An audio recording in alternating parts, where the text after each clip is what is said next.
एक वेळेस आपल्या आईला आपल्या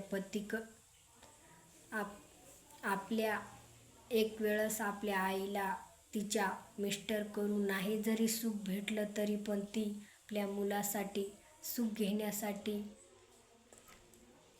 घेण्यासाठी आपल्या नवऱ्याचा त्रास करायला सहन होते. कारण तिला असं वाटते की आपल्या नवऱ्याचा त्रास किती सहन करीन, पण माझ्या मुलासाठी जगायला मी तयार आहे. एवढीच आपल्या आईची मुलासाठी खूप अपेक्षा असते. मला असं वाटते की आपल्या मुलाने खूप आईवर प्रेम करावे, माया लावावी.